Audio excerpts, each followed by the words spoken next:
This Thursday, conference will November now be recorded. 2021 to order at 7:02 p.m. Okay, very good. Actually, I will just go through the roll for the members instead of introductions. And we'll start here. Alan Pease. Here. Dean Valier.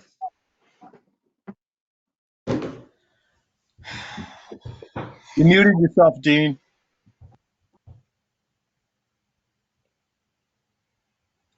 Okay. Well, we see Dean's here. There he goes. Okay. Myself, Guy Corbacero is the next in list. Then John Telepiak. Here.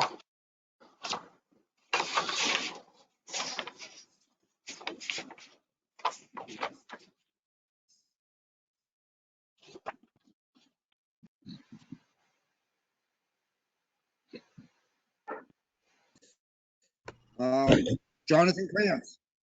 Here.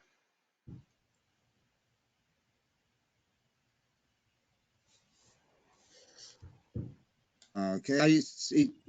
Go ahead, Jonathan. Yeah, I'm here. Yeah, good for me. Okay. Yeah, this is just procedural. Rick Ward.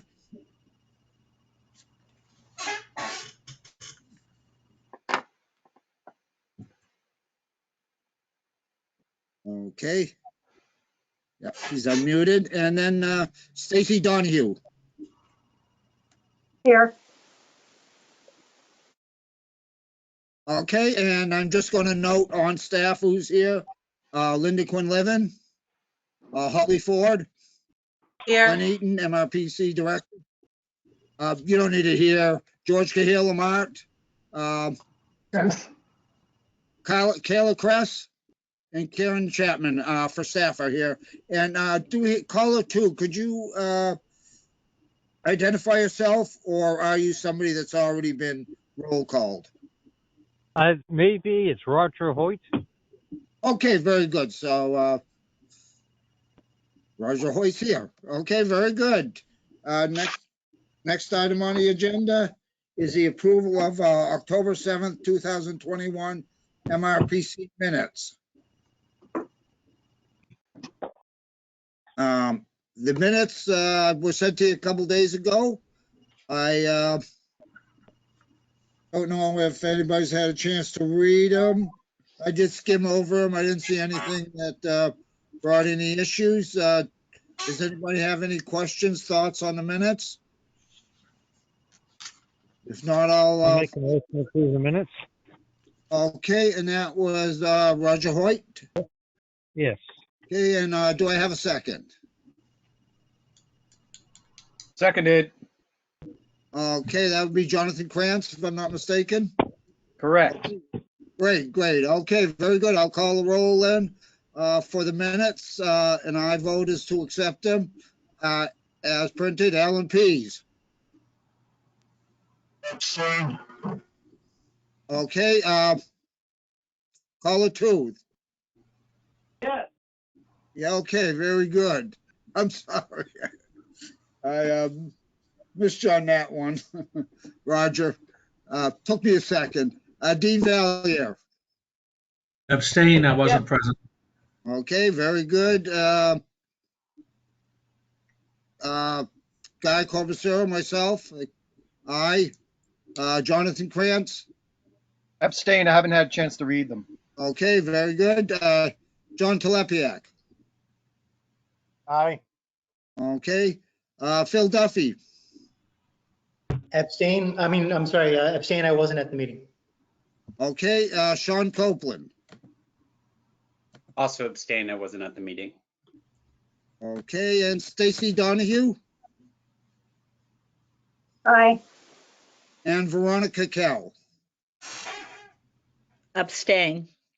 Okay, very good. And just for note, if I do any more votes, they'll be probably about this order. So you probably have an idea of who I'll be calling next. So the next item on the agenda is the cash schedule. We don't have our treasurer. Would you like to take that, Glenn? Or I'd, shall I'd be happy. I'd be happy to, unless Linda Q wants to do that. Linda, do you Oh, want to that's do it right. or We me? have, Or I can do it, Glenn, if you'd like. Yeah, why don't you, please? Thank you, Linda. Good. Okay. You know what you're talking about. Okay, so the opening balances from September 2021 totaled $488,545.55. I'm just trying to see, okay. The cash receipts,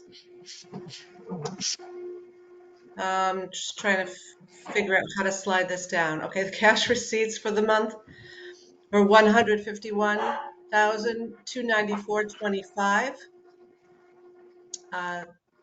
Total cash on hand before this warrant was $639,839.80. And minus all the cash disbursements for this warrant were $153,644.24, leaving a balance after the warrant of $486,195.56. Just a note of interest, Glenn had asked me to put MEC on the cash schedule going forward. So I put the ending balance at this point right under our current balance. So the real ending balance, including MEC, is now $517,303.07. That's the balance, and then so the total on deposit, for the month of October is $517,303.07. Okay, very good, Linda. Any questions of Linda? I have one piece here. I have a question. I'm probably just don't quite understand it. The cash receipts, Linda, the second item down, it looks like it's a transfer between accounts.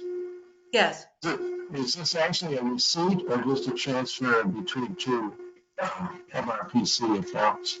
so you're talking about the $600? Now, the cash receipts transferred to MMDT account from MRPC, $2,000. Yes, that happens. I do that every month, Alan. We transfer money back in from MRPC into the MMDT account, and then I usually transfer money from the MRPC account also into the debit account. So those are just transfers back and forth. Okay, so that's not really cash coming in, that's just, I'm sorry, Alan. I can't understand you. I'm sorry, I got a cold too. That's not really money coming in, that's just transfers between MRPC accounts that you're, Exactly, but if we don't do that, it won't balance. So we do have to show the ins and the outs in order for it to work. So yeah, it's not really a cash receipt, it's just transfers. okay, and the one right below it, the MEC, worldwide explaining for 29,000. Is that an amount that's just showing up because that's what MEC had and they're just coming on to the cash schedule this month? Or that's Yeah, yes, Glenn had asked me to put MEC on the cash schedule. So I had to put it here because otherwise the beginning balances would be off because it wasn't on there last month. So I just started by putting it on as of 10/31 with an ending balance of the 31,107. So now going forward next month, you'll see that in the beginning balances, and then you'll see any transactions in and out from MEC as well. Thank you. Okay. Thank you, Alan and Linda. Any other questions? If not, I'll entertain a motion to accept the cash schedule as printed, subject to audit. So moved. Okay, that was on G. Second, Seconded. Sean Copeland seconded. Okay, very good. If no more questions, I'll call the roll. Okay, Alan Pease, Aye. Roger Hoyt, Aye. Dean Valier, Yes. Guy Corbett, the chair votes yes. John Telepiak, Aye. Jonathan Krantz, Aye. Phil Duffy, Aye. Sean Copeland, Aye. Stacy Donahue, Aye. and Veronica Kell.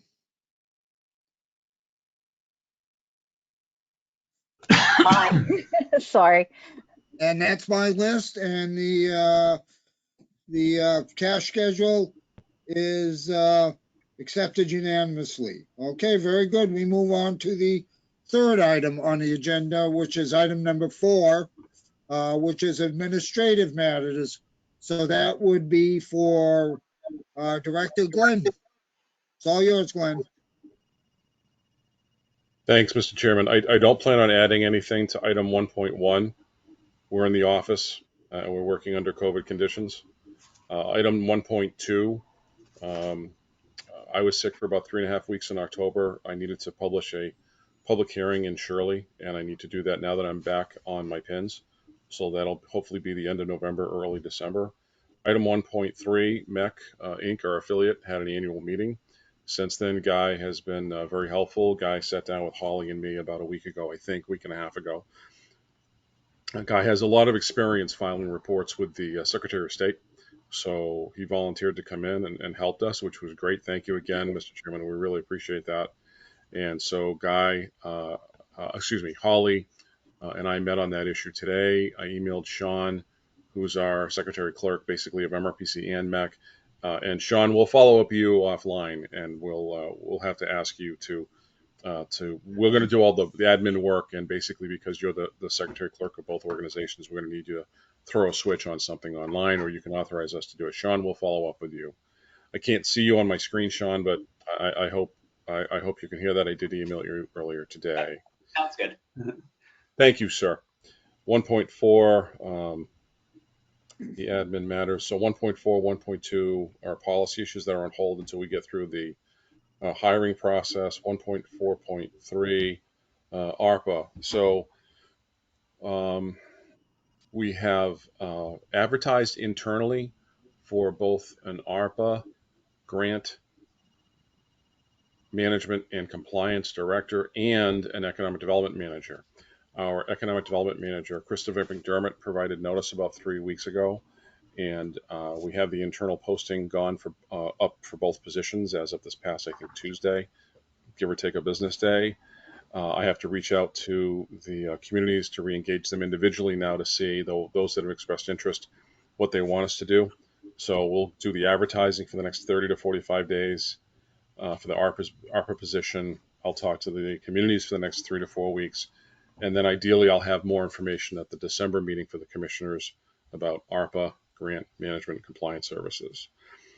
Really, the majority of the time under 1.5, there are 3 subsections there for 3 different hiring of 3 different parties.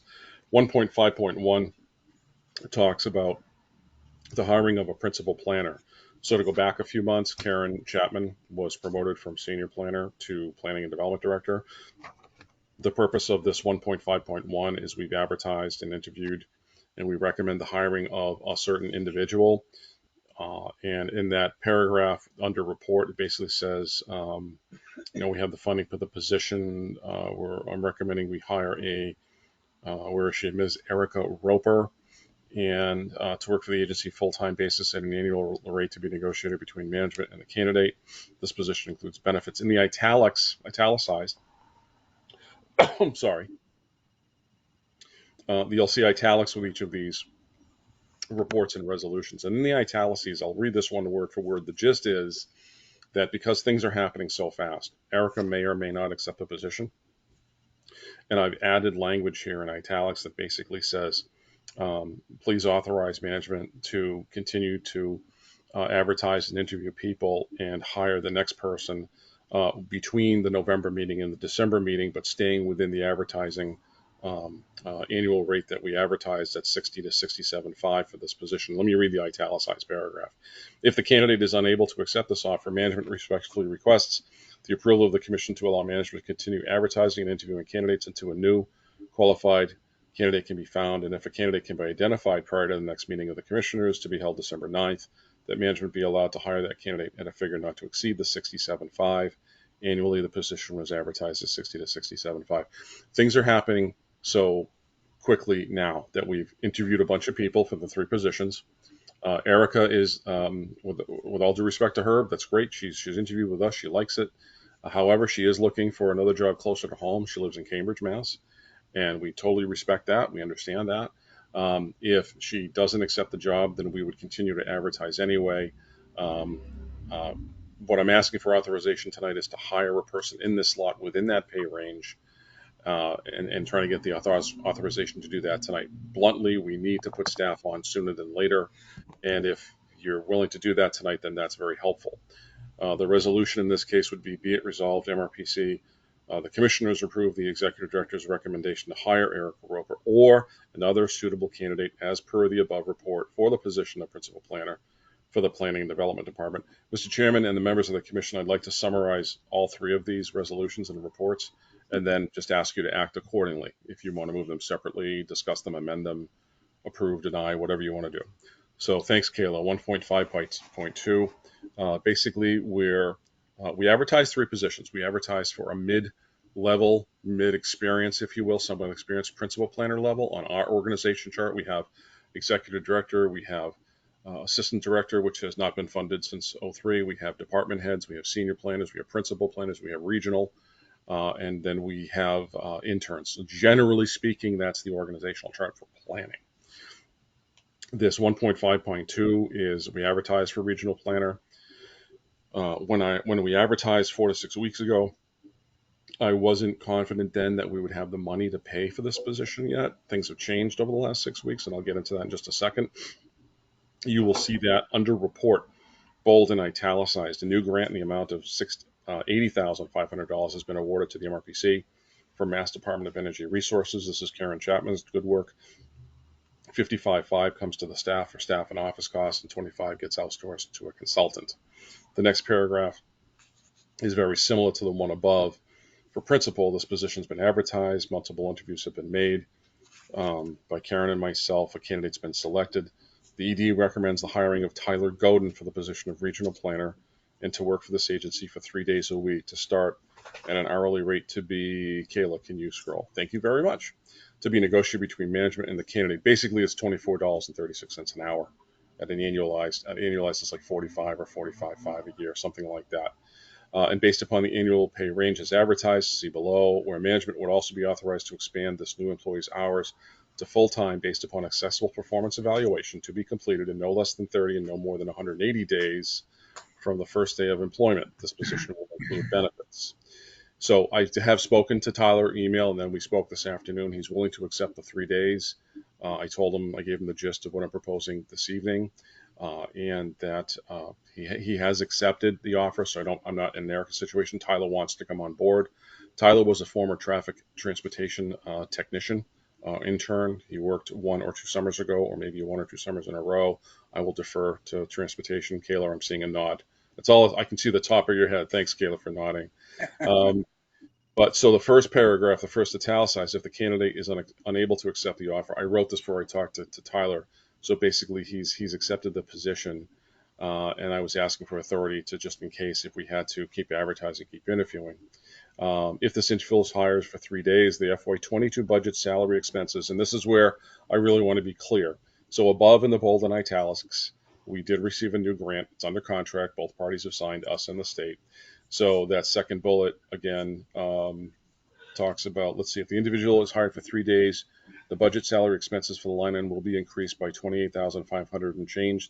The medical benefits line item would be increased by about 1,395 or about $1,400. The total projected expenses for the year would be total for the whole budget with the new grant, $1,852,000. And then the revenue side would be $1,914,000 as of this point in time, as of today when Linda was kind enough to do calculations for us all. The total that the additional funds be added to the salary and the medical expenses line items in order to fill the planning position are explained above. The 62,000. Sorry, I need new glasses. The 62,358.56, where there's a 3.4%. That's actually a projected surplus as of this date, as of this point in time, 7:22 p.m. on 11/4. So you're about 3 months or so, or roughly into the fiscal year, about 4, I should say. And we've never had a surplus at this time of year. There's a lot going on, and this is a very good thing. So I'm comfortable that if Tyler works out, that not only can we put him to 3 to 5 days a week, we'll be able to afford the principal planner, a full-time regional planner, and maybe even have a need for another part-time, give or take, regional planner or principal planner, because there are other grants that are pending. So we're actually in a very good state fiscally. The resolution be it resolved, MRPC, or the commissioners, approves the executive director's request for funding to the budget as explained in detail above. In other words, you understand all the numbers. So we would be actually amending the budget by adopting those numbers tonight. And the recommendation to hire Mr. Tyler Godin or another suitable candidate. That doesn't really apply. You can choose to strike it in your vote or just keep it. It's okay, because something may happen. What if I would rather have the language in the vote than not?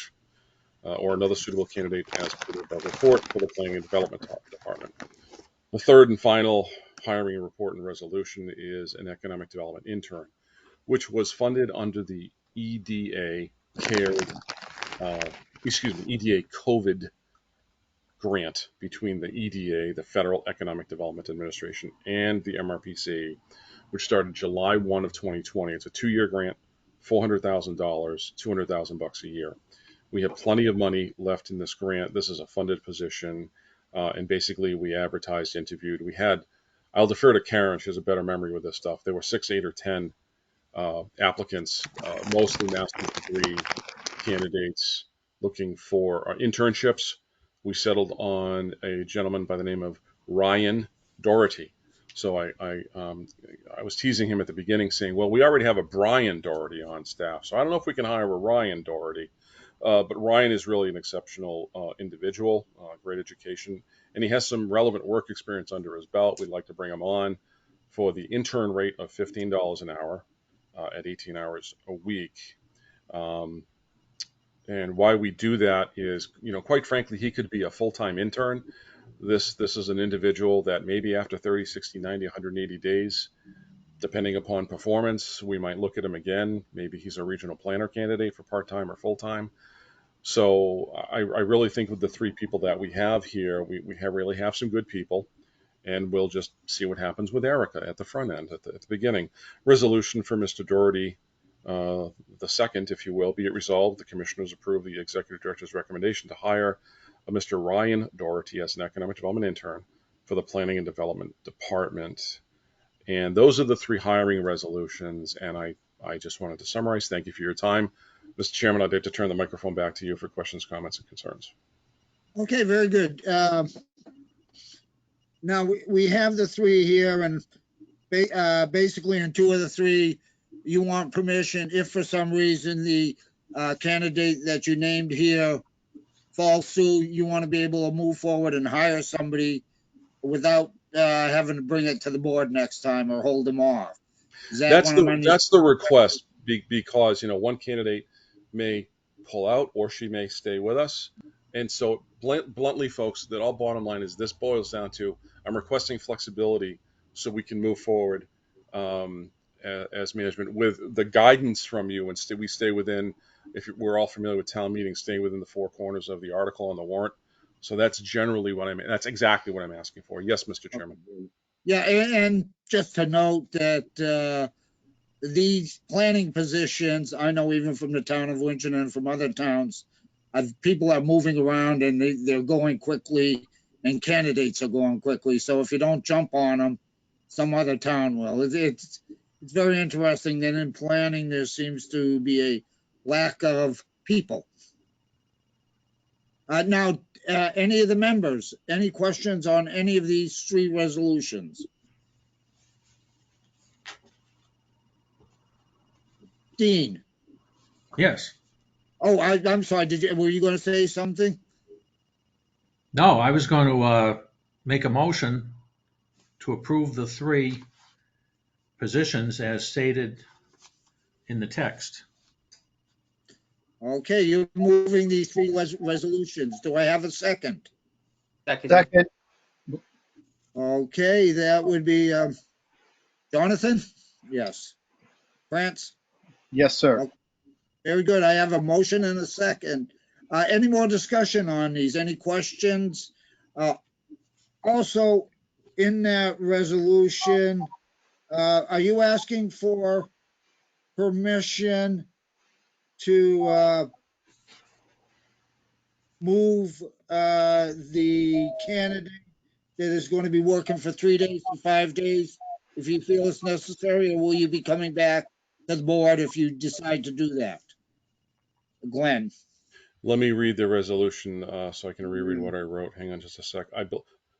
We'd have to do a review first. And even if Okay. he started on the next payroll period, which whenever that is, in 1 or 2 Mondays, and then add 30 days, we'd be coming back to scoot him from 3 days to 5 days. So we'd be coming back on that because that would require a corresponding budget adjustment also, Mr. Chairman. Okay, very good. Thank you. Do I have any questions from any of the members? I'm not hearing any. I will. Stacy has a question. Sorry, just one quick question. The person that was hired with the DOER grant money, is that person just dedicated to energy related planning projects? First of all, I should state that bolded italic paragraph about the DOER is just a statement of fact. It doesn't relate specifically to that individual. It was just related to later on in that report about numbers that are changing. And it's not saying that that grant's going to fund that specific position, but that person could charge and deliver services under that grant, but it's not directly tied. I threw it there because within that report, I had budget numbers involved, and I wanted to show you that we had a new grant contract that was signed, and that related to the numbers adjusted down below. Okay, all right. So there's not a dedicated person for energy related projects. Well, that's Karen Chapman. So Okay. that's really Karen's job. And if she wants to dedicate or delegate or be in a team, then that's her role. Okay, awesome. That's great. Thank you. Would anybody else have any other questions? Not hearing any. I'll call the roll. Alan Pease. Aye. Dean Valier. Aye. Guy Corbacero, aye. John Telepiak. Aye. Jonathan Krantz. Aye. Phil Duffy. Aye. Robert Schwartz. Welcome.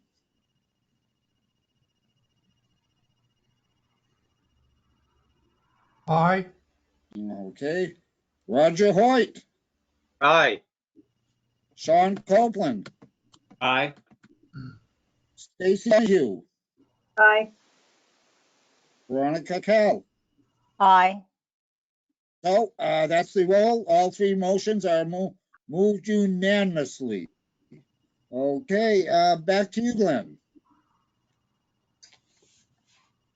Thanks, Mr. Chairman. I just want to make I already really talked about 1.5.4 about the posting of the ARPA. However, I do want to mention orally that, or provide an oral report that Mr. Chairman, a guy called me this afternoon and said, hey, how can I make the contract status reports go more smoothly? So I'm going to not steal his thunder, and he's going to talk about that in a minute. So, and just before that, Mr. Chairman, I do want to make mention of there will be a time saving here in these meetings going forward.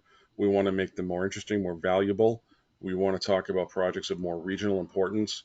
Um, at the appropriate time, we might want to hear from Karen about a large project in Lancaster. But the bottom line is that, as an example, there is a pretty large project proposed in Lancaster that will affect communities, at least the abutting communities, if not communities further out.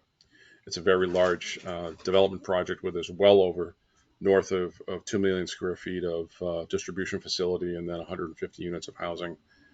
And that's the kind of projects that, we want to hear from you about if you have questions, comments, concerns.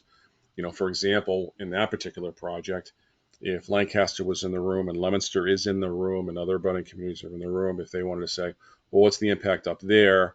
What's the impact on that small roundabout of 1 lane? Holly, thank you for reminding me. That's going to be a 2 lane, and what's the impact on Route 2? And as far as mitigation measures and so on, and then what does it mean for housing the workforce and the housing conditions and so on. So we're trying to free up some time, and if we can, over the next month, the staff is going to work together. I think all the department heads and I and Holly keeps bringing this up to me. It's like, if we can streamline and make the contract status reports a lot more user-friendly, more interesting, a lot more succinct, take less paper, less trees, less white space, and we can get through them. But we still owe due diligence. We have to report. We're considering doing a quarterly report for the status reports. But at any time we meet in public, if you have a question about a project, you can certainly ask us a question. We have a lot of new members, and a lot of you weren't around in the 60s, 70s, and 80s, and neither was I. But the stories I hear about the meetings going until 1 o'clock in the morning of MRPC, when the staff used to have to stand up and read every word for every status report that was there, and they were a lot longer, and there was a lot more narrative. So trust me, if I have no problem making it more streamlined, but we are going to use the next 30 days. We would like to get some input from commissioners on this point also. That's the end of the oral report. Thank you very much, Mr. Chairman. I turn it back to you if that's okay with you. Thank you. Okay, as Glenn had mentioned, we were talking about how do we, as we say, streamline these status reports. So far, over the past month, when I've gone through them, I've read each headline, and then I've read each sub-headline, and I can imagine for you members, that must be boring to tears. I don't get any input. So we are discussing how do we do this? What is the best way to move forward on this? Because as I think going back to, as I said, me reading geographic information system and my miscellaneous GIS contracts, and then data and applications, wait for somebody to say something. And, I think it might get a little tedious. I was thinking of basically we have, and this is just a general idea, we have basically 3 general areas of status reports: geographic information systems, the GSI, planning and development. And those have to do with a lot of items. And then transit and transportation. What would the commissioners like to see? Would it work to just say geographic information systems, GIS, and have the staff member that's head of that department make any comments that he might have updates, and then people can ask him questions. Then we move on to planning and development. Maybe a little dissertation on that from either the director or staff that we have there, and then move on to the other one. Any suggestions from the board? I'll open up the floor. Yes, I see a hand flying there. Yes, Mr. Chair.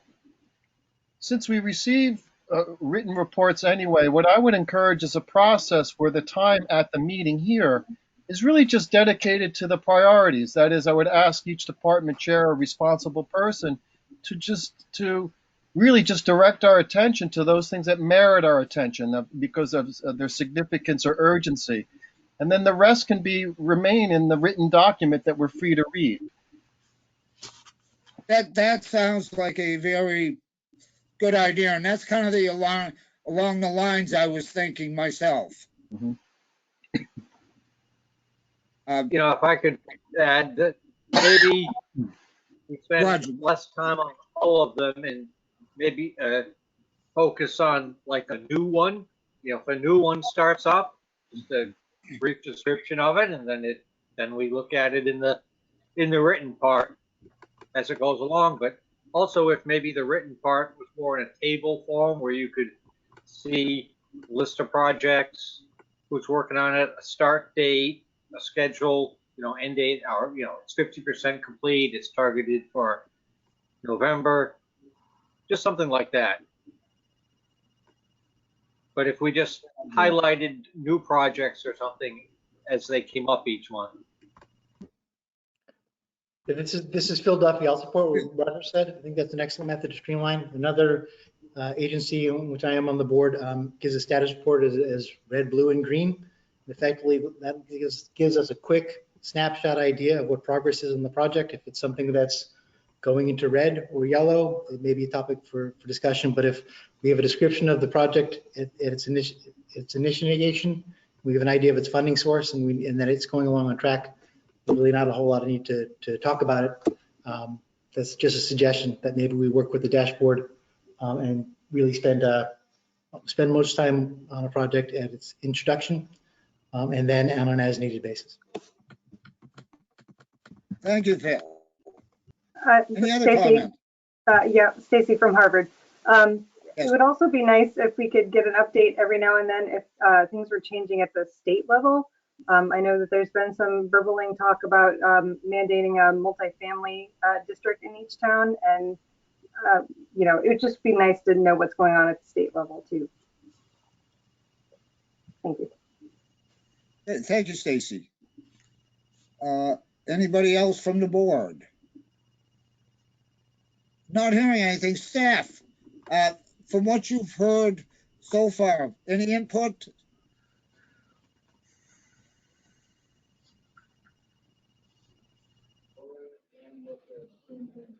Mr. Chair, Yes, Karen. Karen, go right ahead. Yes. Thank you, Mr. Chair. I like all of the ideas that people brought up. I thought maybe if we, instead of doing it by department, do it by project, where there's the project and these are the departments that are working on it and what they're doing and when it's expected to be done. I like the idea of, introducing you to new grants that we've got and what they're all about and what we'll be doing and who we'll be doing it for. I think those are great ideas. Those are just my thoughts. Well, great. Thank you very much.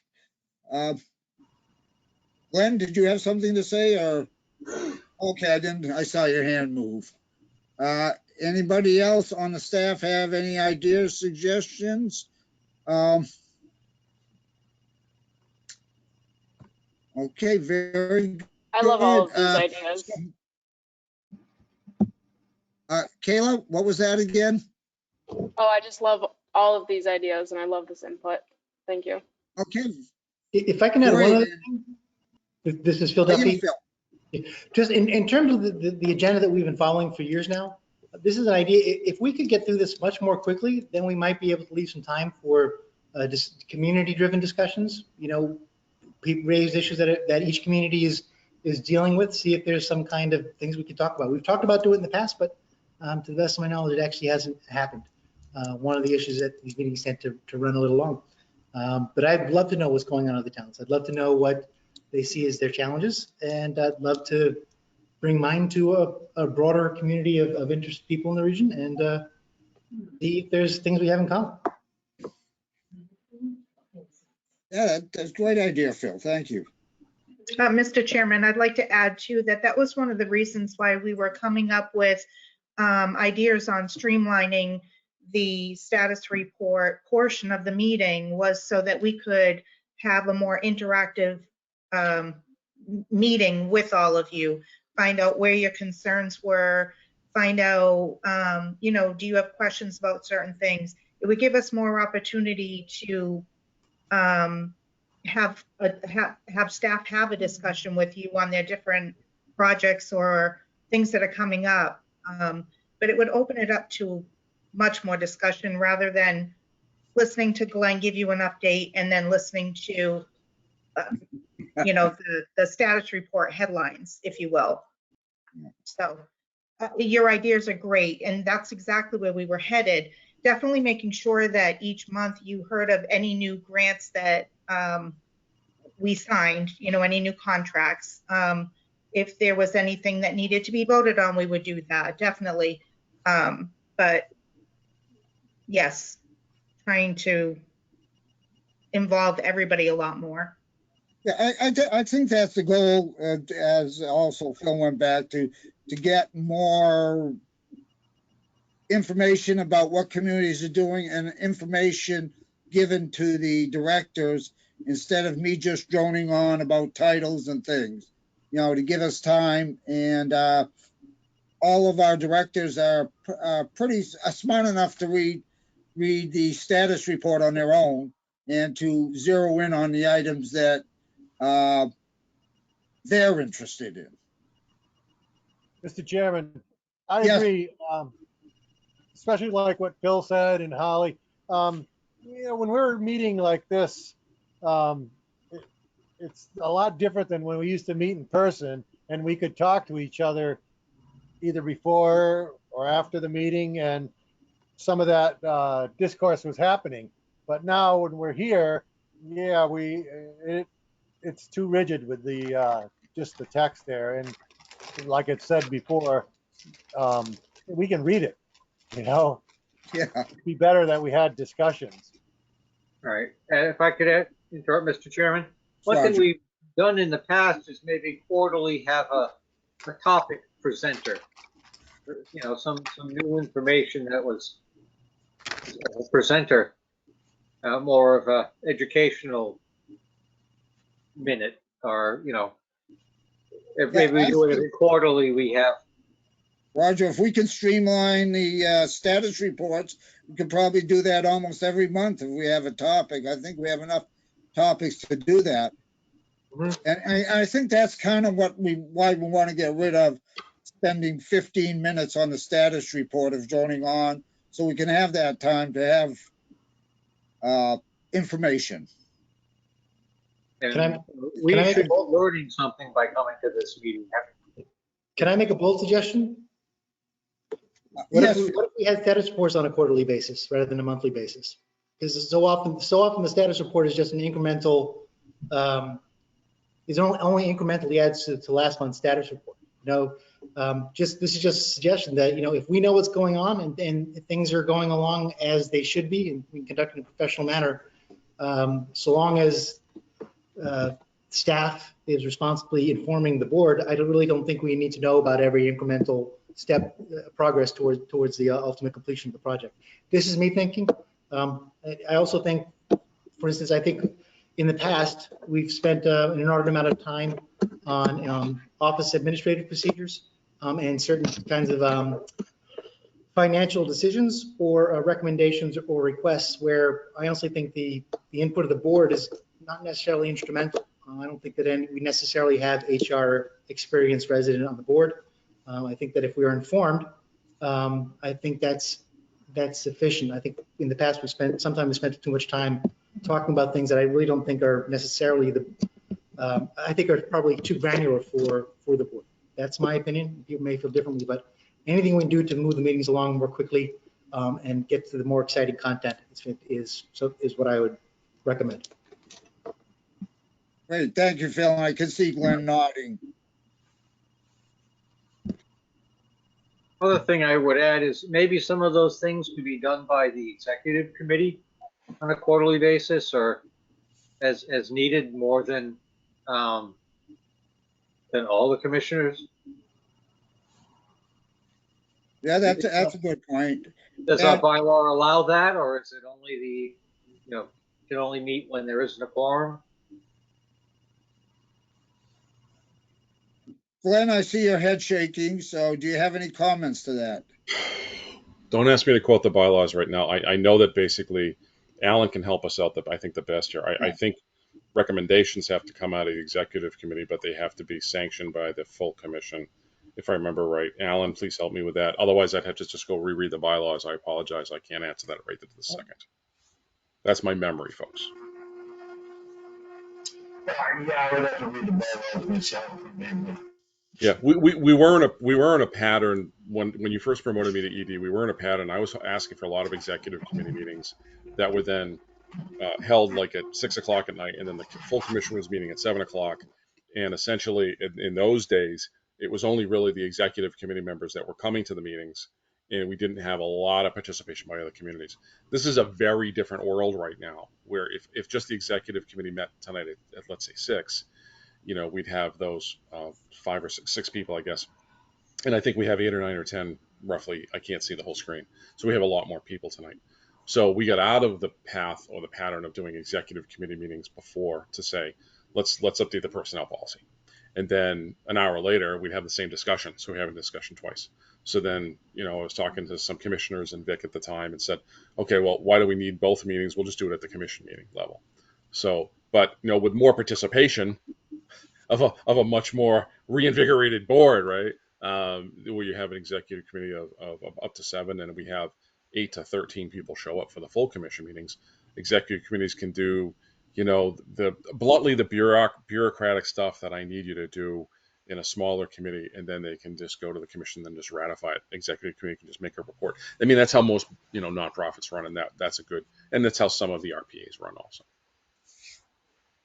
Okay, great. Thank you, Glenn. And just on that, since you did bring up the executive committee, I want to note that there is an open position on the executive committee for an at-large commissioner. Maribel was our at-large commissioner, but she is no longer on the board. So if somebody would like to step up, be on the executive committee, please say so, or think about it and get back to Glenn on it. And because we could use a full executive committee. And for note, the executive committee is automatically a member of the board of MEC. Okay, very good. Any other suggestions, ideas that people want to throw to the staff so that the staff can work on these for our next meeting? And hopefully we'll have a great new format on the status reports. Mr. Chairman, Yes, Karen. can I just ask if anybody from the towns has any topic ideas right now? I was planning on putting together a little presentation in December about housing in our region, but I just wanted to know if anybody had any specific topics. I see a hand going up.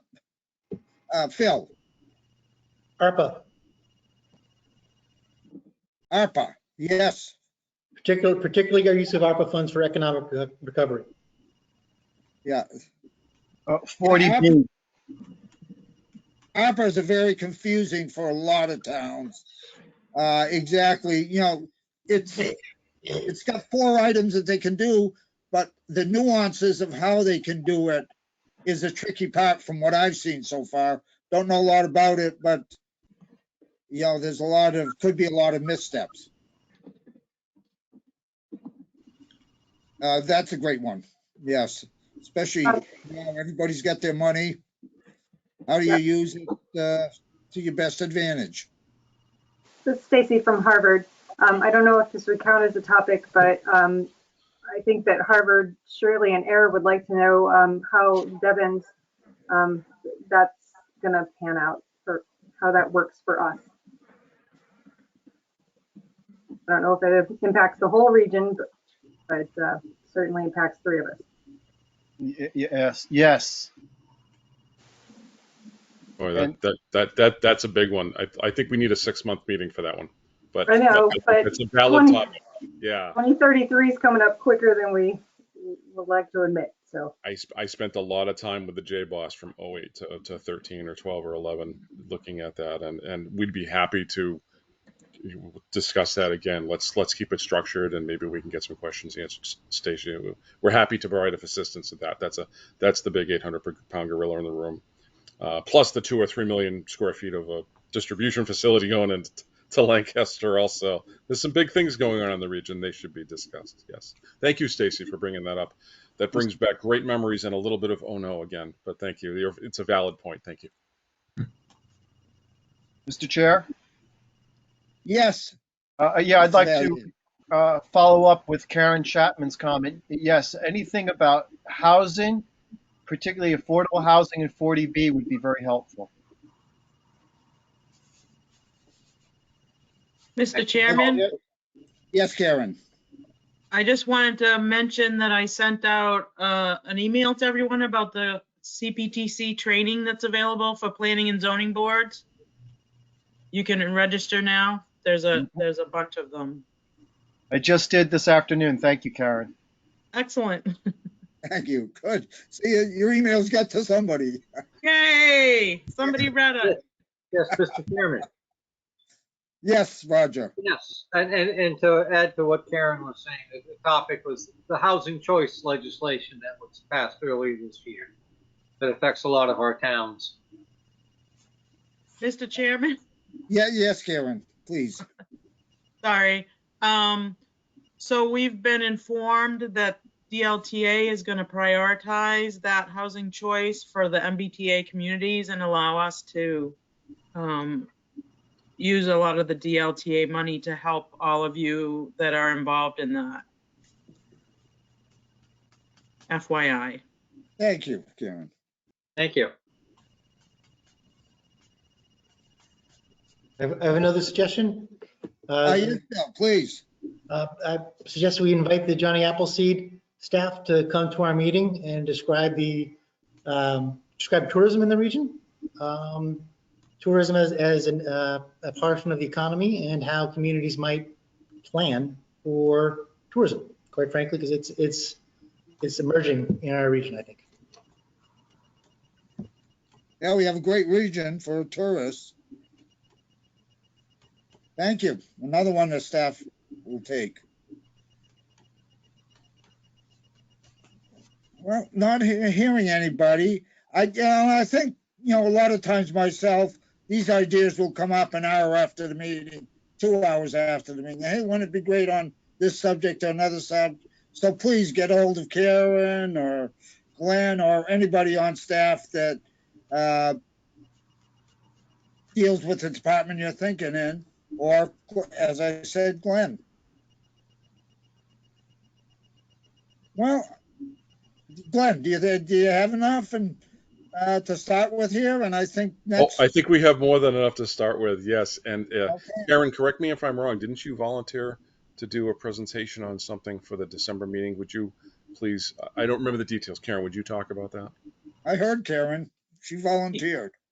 Yes, I was going to talk about housing in the region and, some stats about the region. How many towns have a housing production plan? What are everybody's percentages towards their affordable housing, 10%? Things like that. Sort of an overview of how we're all doing in the region. Good. To give us something to start with.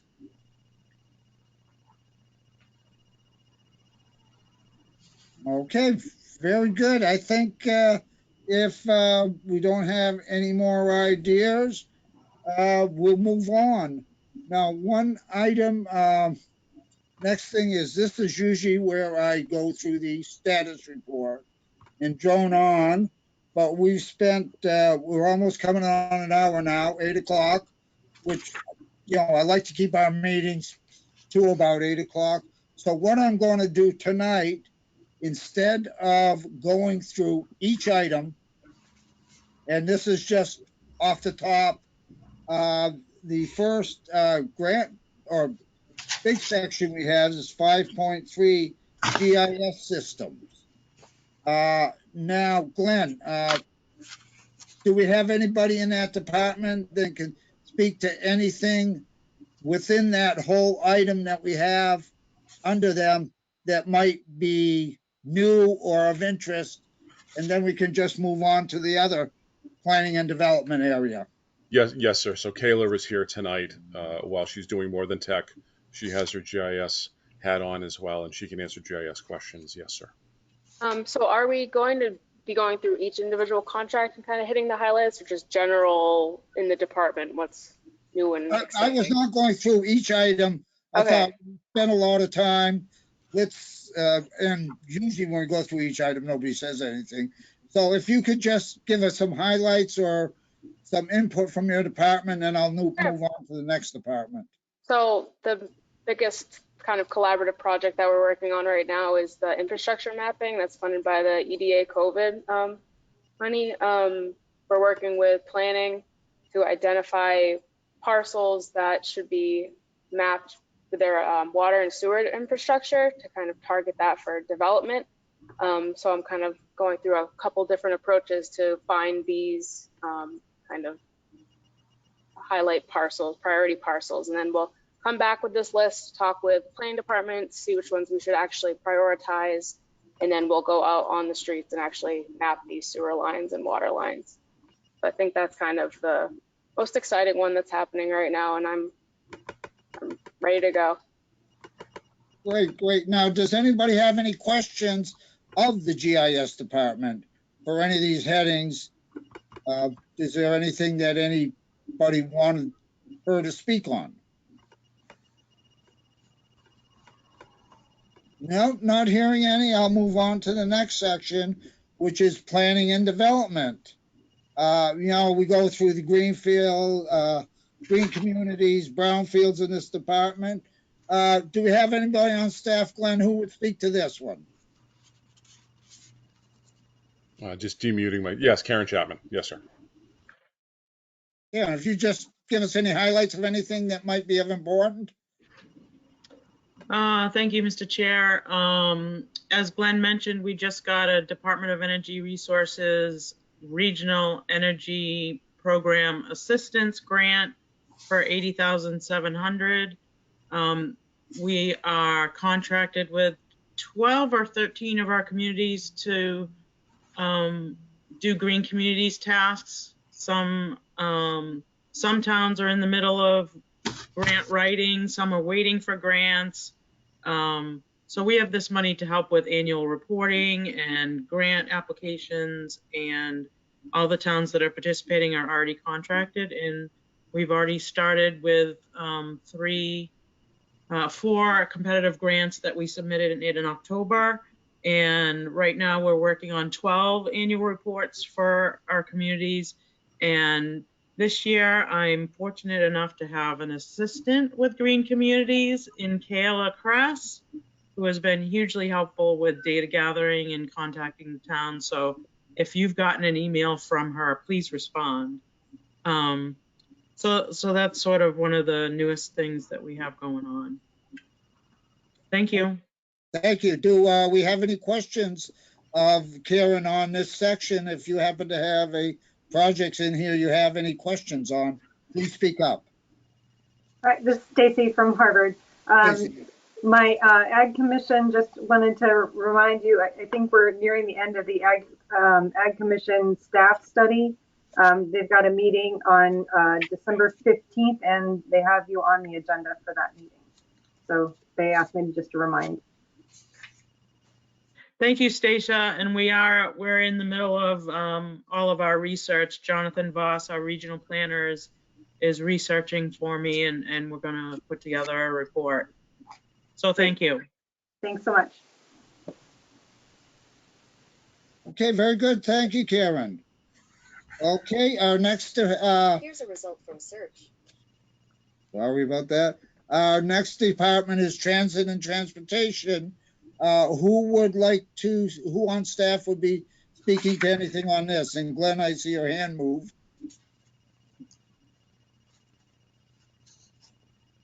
No. Within this department, does anybody have any questions of staff?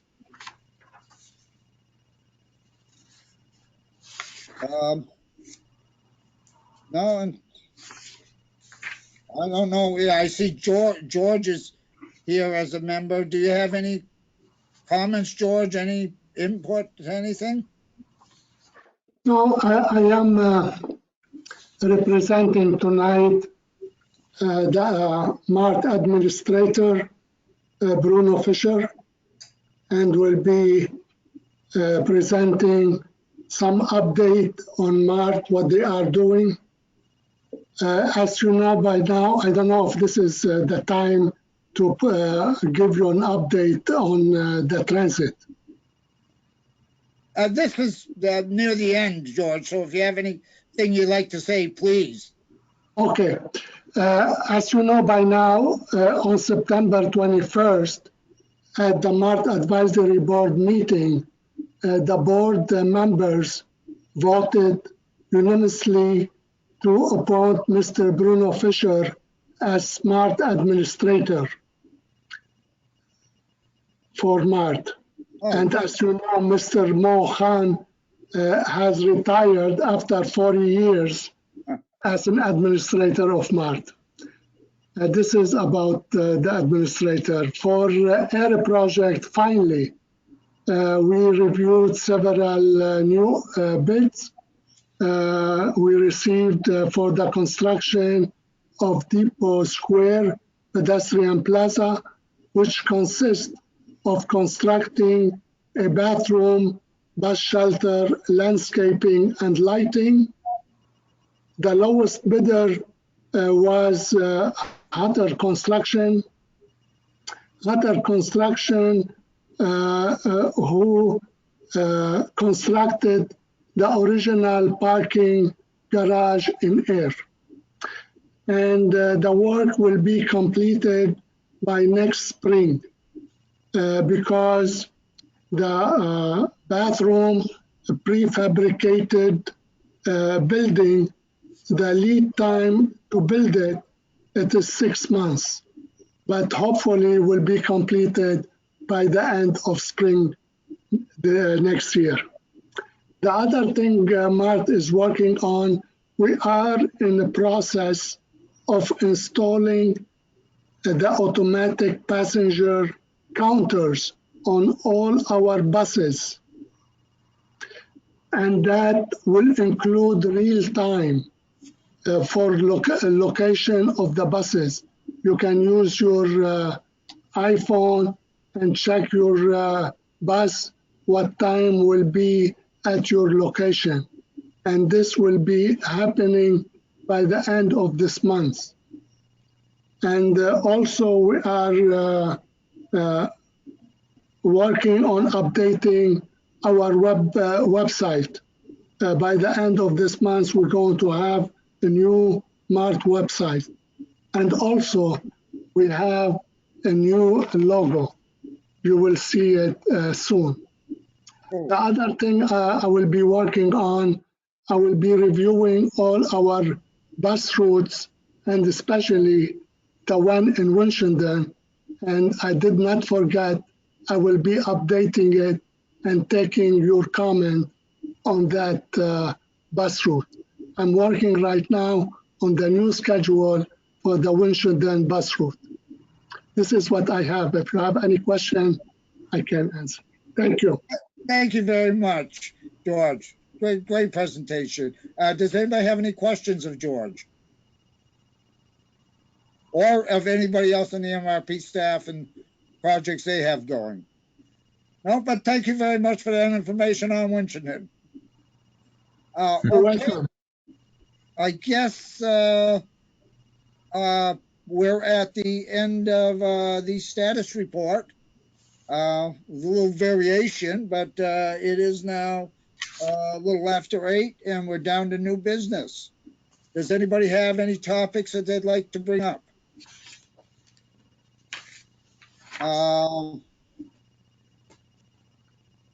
If not, I will call this meeting adjourned by general consensus unless anybody has any objection.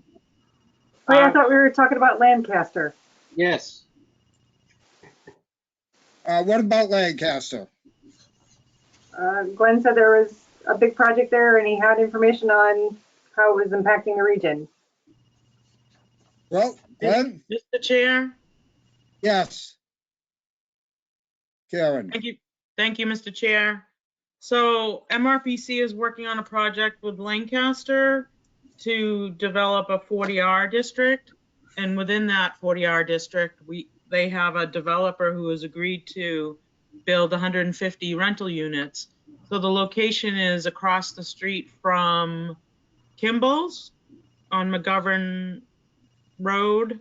And also Capital Group owns a big portion at the end of McGovern Road, and they want to put a Target distribution center there. I don't have the numbers that Glenn had off the top of his head, but it's huge. He looks like he's going to chime in. Where's the mute button? There it is. I tried my space bar, it wouldn't work, but that's operator error.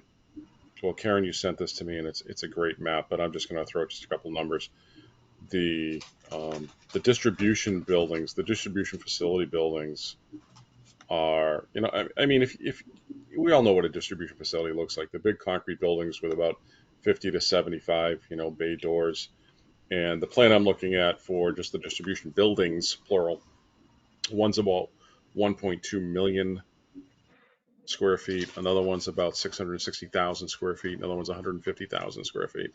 So if you add about, 1.4 plus 6 together, you get about 2. You get about 2.2 million square feet plus or minus for a distribution facility, which would be behind the housing development. Behind would be Westerly off of Route 70, behind 150 units of basically looks like apartments, and then maybe some commercial buildings in between the two, with pocket parks and tennis courts and basketball courts and stuff like that. So, Karen, thank you. You put this on my radar screen. I believe, Karen, I'll defer and throw the mic back to you. I think this is part of under the MEPA review, maybe the planning board process. I don't know where it sits with MEPA or planning board. Karen, I defer to you. Thank you. Thank you. So I believe I've checked the MEPA database, and it's not in there. So I'm not sure if they're getting ready, because they've provided a MEPA map that I believe that's the map that I sent to you, Glenn. If anybody wants to look in detail at all of that's going on there, you can go to Lancaster's website. And if you go to the Affordable Housing Trust Committee, all of the documents are in there under Capital Group and under 40R.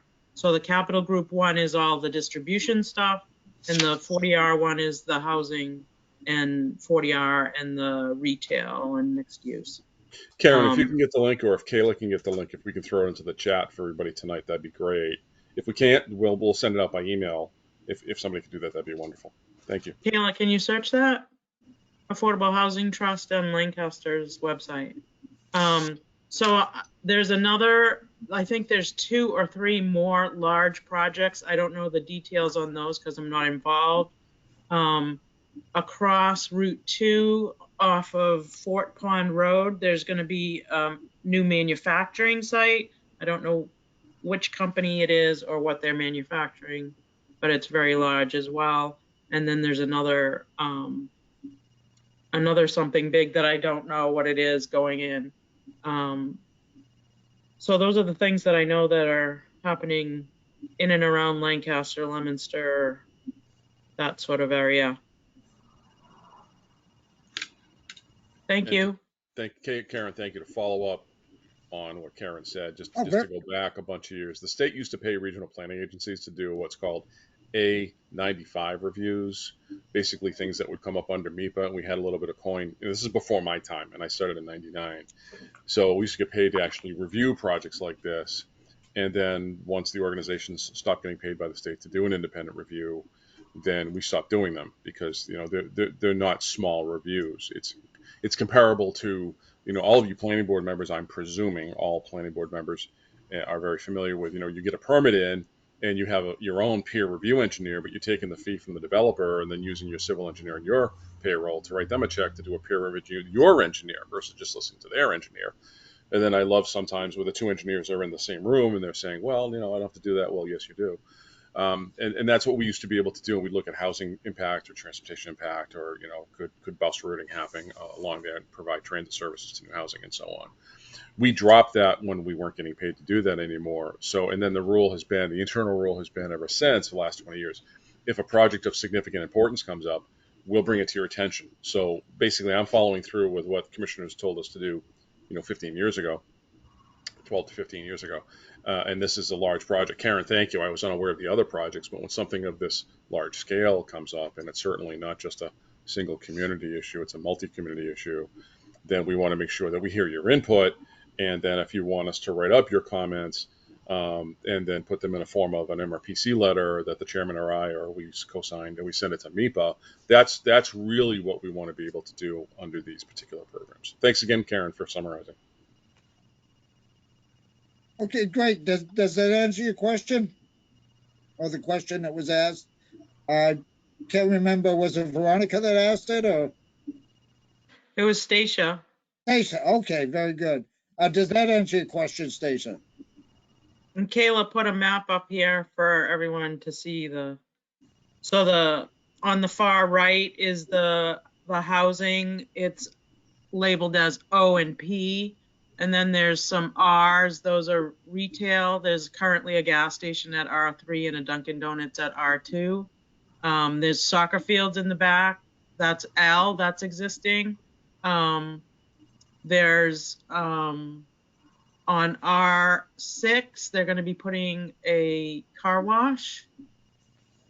The other retail are not spoken for yet, but G, A, F, CB, those are all the distribution. There's tons of parking and docks, and it's huge, but Capital Group has to go through a process to get approval from the town, and I think they need to change the zoning as well. So that's what I know. One of the things we'd want to be commenting on, this is in the middle of an ACEC, Area Critical Environmental Concern. We'd want to be, making sure that, groundwater, stormwater drainage are really addressed.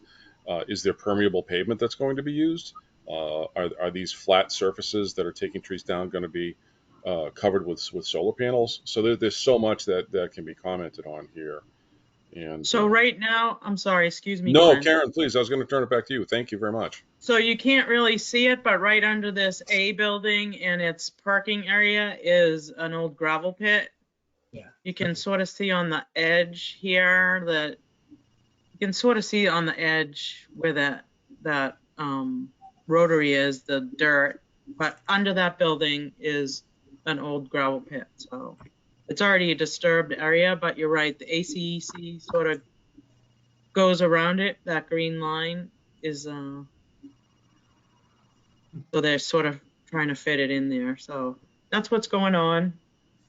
If I could ask you, I would imagine there's impacts on Route 2 and Route 117. Absolutely. I believe there's plans to reconfigure the exits on Route 2 there. I can't speak to that, but that's what I heard.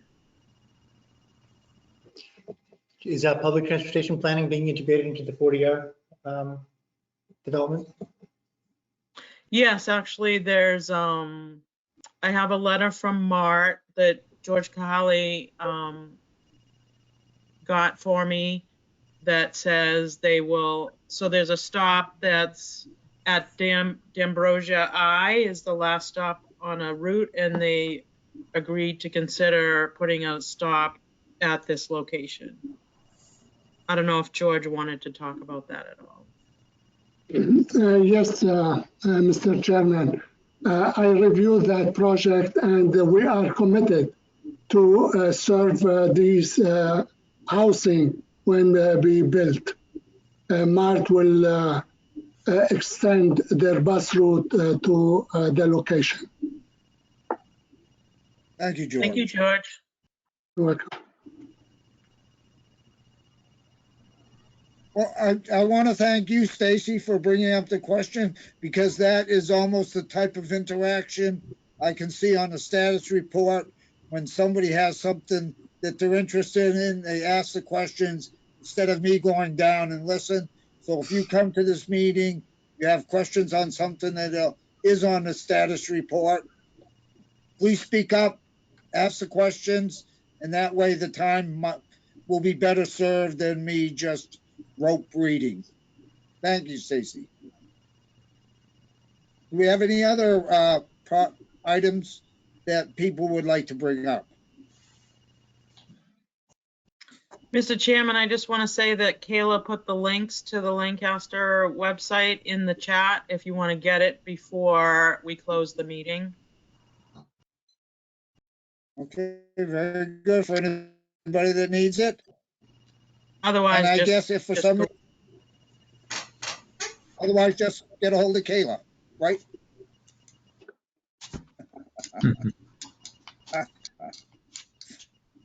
Okay, very good. I don't hear any more conversation. It is 8:16. If anybody has any questions, if not, I will, by general consensus, I will adjourn the meeting. Meeting adjourned at 8:17. Thank you, everyone. Thank you.